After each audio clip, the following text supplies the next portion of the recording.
Hello and welcome back to another video.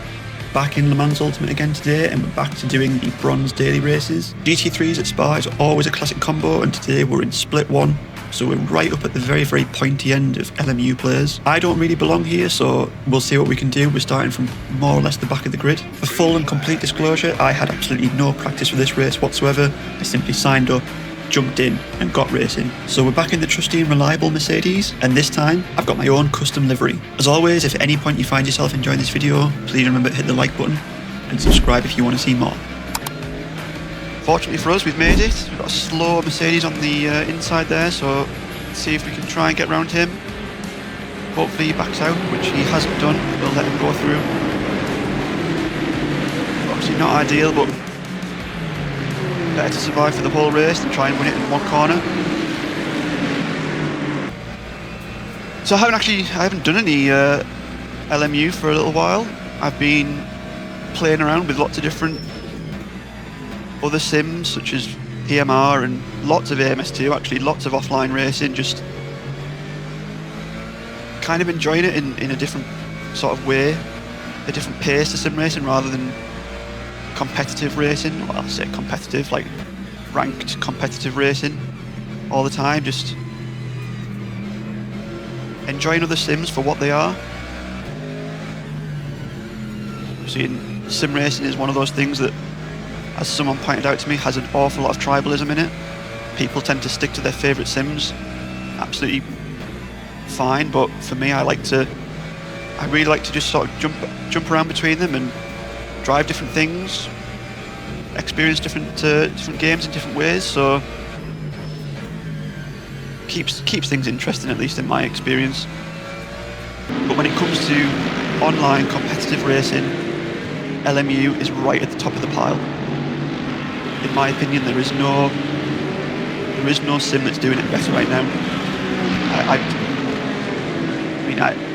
As I said in one of my previous videos, I won't be renewing my iRacing subscription for next year, or for the next 12 months, sorry. And for anyone who's seen Jimmy Broadbent's latest video about the person who had over 500 incident points for the Daytona race the weekend before last, that's one of the main reasons as to why I will, oh my god, what are you doing? One of the main reasons as to why I will not be renewing, because it's not worth the money. Obviously the subscription is there as like a deterrent for people to not drive like complete morons, but sadly it just doesn't work. And I know that you get behaviour like that in all sims, it's just the way it goes.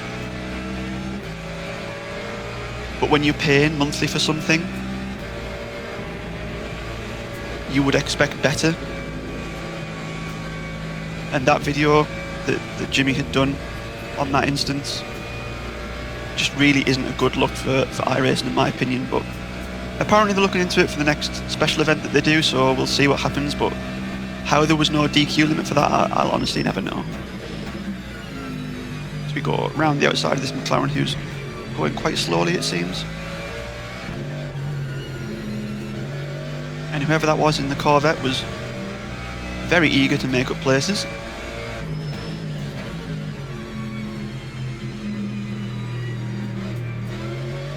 You have to wait what feels like an age to get back on the power there. No name is always a struggle. Again, the front just washes out. So yeah, excited to jump back into LMU and do some more online. It's quite a special one for me. This one, I'm now racing my own branded livery, which I had made for me by one of the top creators of liveries on LMU. I will drop his links in the description below for anyone who wants to check him out. If you're in the market for having your own livery created, his work is absolutely fantastic. And I believe that the liveries that he's created for LMU, I think he has the most downloads of all livery creators on LMU at the moment, so absolutely excellent work, really high quality, and just a real good guy to deal with. I asked him for a livery to sort of represent myself. I gave him absolutely no brief whatsoever other than a logo and a colour, and just said, do whatever you think is right, and I think he nailed it with this one. It looks absolutely fantastic in my opinion. So yeah, big shout out to him, big thanks. And this is the first time getting it out on track, so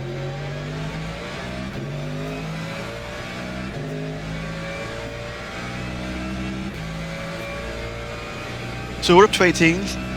I say up to, I think we've actually dropped back a little bit from where we started, just because of the opening lap chaos, which wasn't actually too bad, to be perfectly honest with you. It could have been a lot worse, as someone in the chat is not happy for something.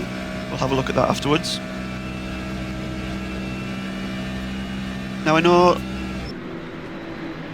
last time it was Spa with GT3s, I think it was the McLaren that was the meta car. I don't know if it still is, but it's an Aston that's leading at the moment, so maybe the Aston has taken over the top spot, but I'm sticking to my trusty Mercedes.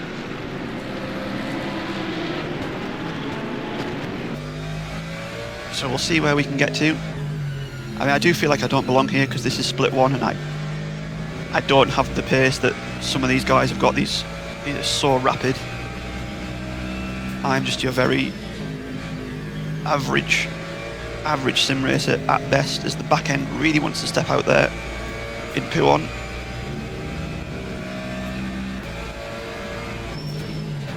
But we're half a second up on this lap, so we found some pace at least. And if we can navigate these guys safely, there's a handful of places on offer for us here, because they're all slowing each other down. It's going to end in disaster at some point, I'm sure.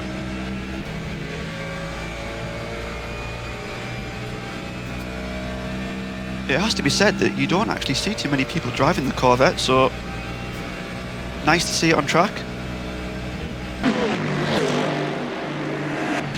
Definitely one of the more interesting GT3 cars, I think. For anyone who watched Daytona, the yellow Corvettes definitely looked good on track. It was my first time actually sitting down to watch the 24 hours of Daytona, only to find out that we were robbed of 6 hours of racing due to fog. Thankfully I didn't get up too early on Sunday morning to watch it, but when I did I was astounded to find out that that's how long they'd been following the safety car around at very low speed, as we just tapped the back of that Lexus there, who seemed to lift off for some reason.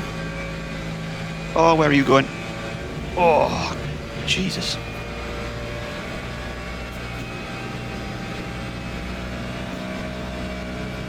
I have to use the tow from the Lexus to defend from the McLaren. Just leaving the space on the inside. If we can. Oh, he's got the run. No point fighting that one.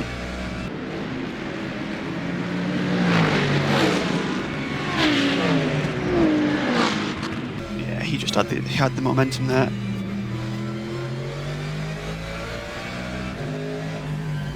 Still though, gained a couple of places. And then lost one.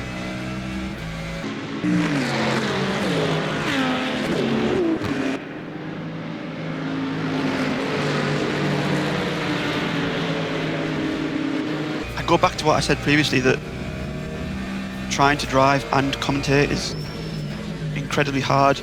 People who do this regularly, I don't know how they do it so confidently, because it is genuinely very, very difficult, especially when the action's so close like it is now. So we should get a run on the McLaren, depending on it, if it still has the insane straight line speed that it has, which it seems to, because we're in the tow and he's actually pulling away from us.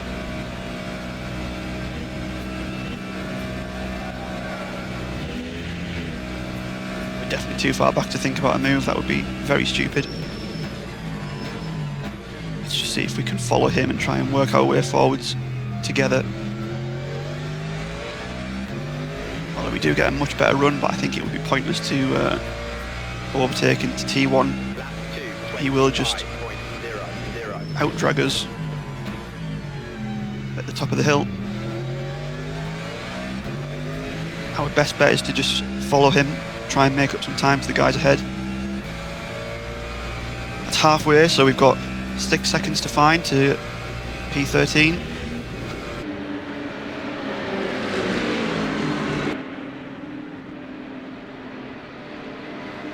And the Mercedes just doesn't seem to be able to take Eau Rouge flat unless I'm doing something wrong, but every time I've tried it in practice sessions, the back end just steps out immediately.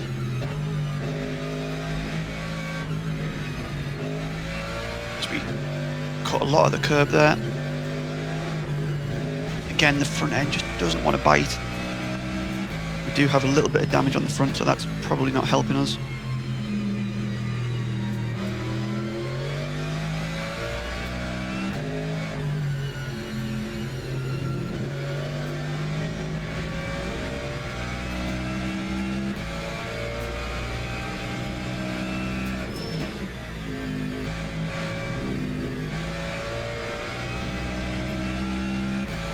I don't know how this guy ahead of us is driving and typing in chat, but he's obviously got the capacity to do that, which is fair enough. We just need to get our head down now and just try and find a little bit of focus, because we're just going backwards, it seems.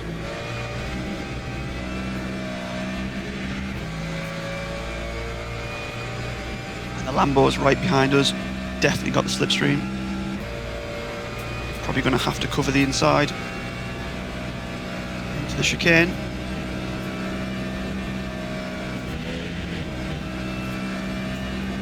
Just defend the middle.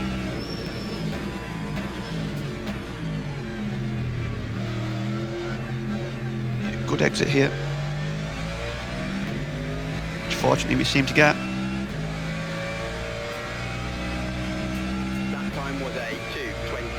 Right, come on. We need to find a lot more pace if we're going to make our way forward.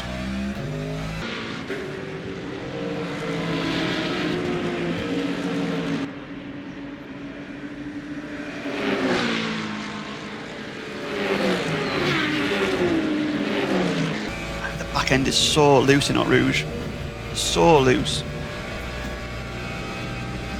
Now we're vulnerable. We've got a yellow ahead.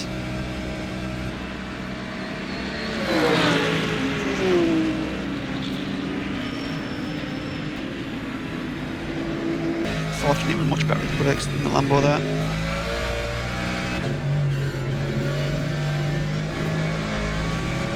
Backend is really moving around.